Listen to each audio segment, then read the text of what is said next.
Jesse holds back his smile as he meditates on a hemispherical dais inside a palace in Tanjavur. It used to be a fort in the 16th century of the Common Era. Beside this, we see a building for munitions and a tower for observation. We also see a small garden and the arches which adorn the facade of a royal court. In the 18th century, this was the residence of King Sarfoji, a scion of the Maratha dynasty. Today, this site is a historical landmark of the city of Tanjavur in the heart of Tamil Nadu in South India. The place is mostly a museum now, and we are here in August 2016. All around us we see dozens of stone sculptures of gods, kings, and Hindu myths.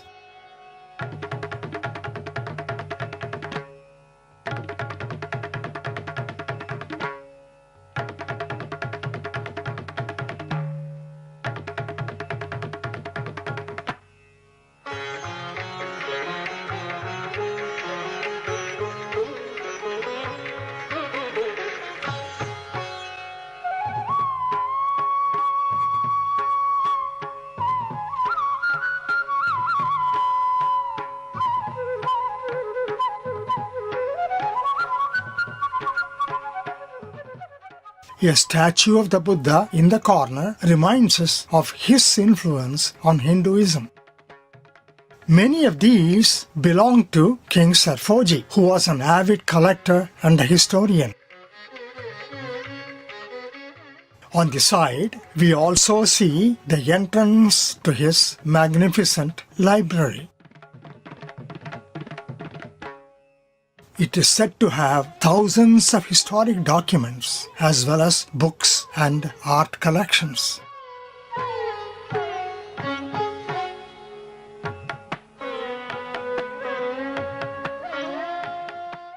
What used to be his royal court before is now an art gallery.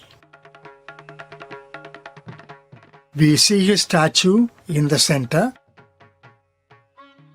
and all around are displays of bronze figurines, most of them several centuries old. They depict Hindu myths. The faith has thousands of them.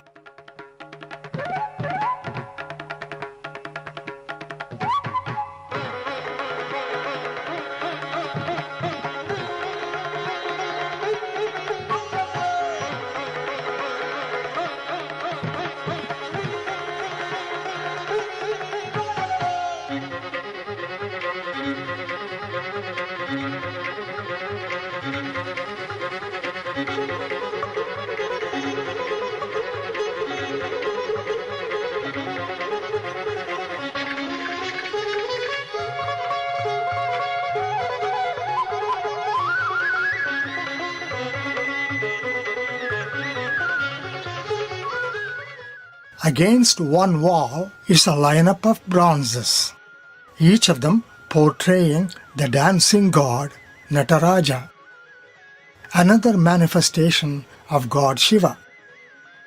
We notice the details of one of these two bronzes made in the 11th century.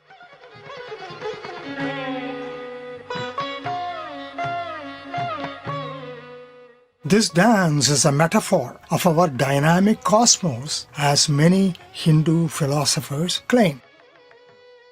The mighty Chola dynasty ruled Tanjavur at that time and patronized this art form. Today, in their honor, these figures are called Chola Bronzes. A few artisans of Tanjavur still make these bronzes.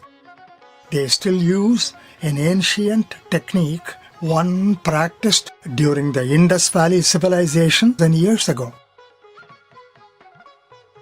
Today we call the technique the lost wax casting.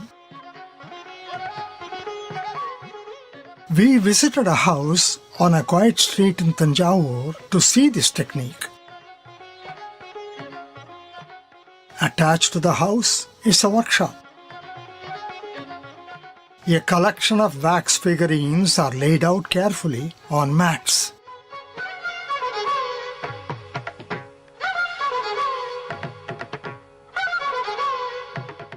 An expert craftsman has carved them out of beeswax, carefully and in detail. We see one of them ready for processing. He packs the figure tightly in fine, moist clay.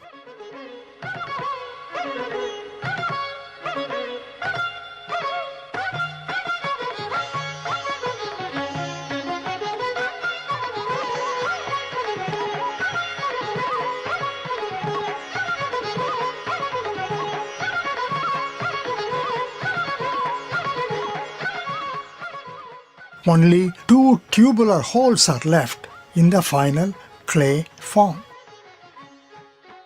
We see one of the clay forms. It looks like concrete after it is dried in air and in the sun. Next, he shows us ingots of several metals in a refractory crucible. When 5 metals such as copper, zinc, iron, silver, and a bit of gold are chosen, the resulting alloy is of very high quality. That bronze is named Panchaloka in Sanskrit. Over an open furnace, we see a crucible getting red hot.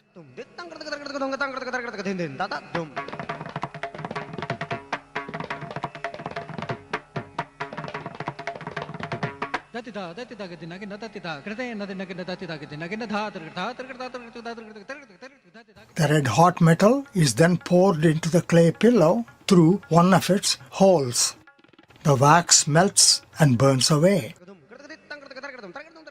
The sthapati cools the mold and breaks it open.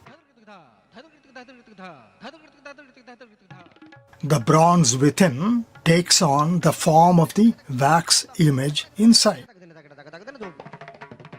A Chola bronze statue is born. A replica of the painstakingly made wax statue.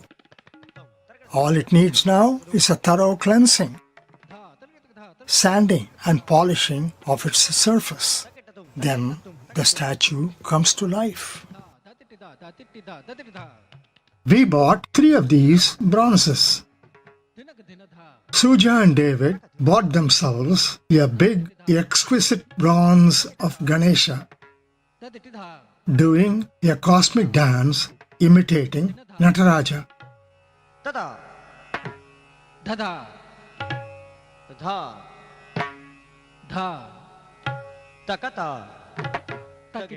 Our children also bought another beautiful bronze just for us. A superb Panchaloka bronze of Ardhanarishwara, a half male and half female Hindu deity, which honors the equivalence of the sexes.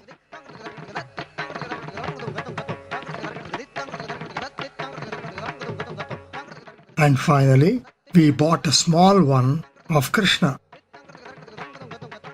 just to remind Jesse of his middle name, and even perhaps help him meditate for real.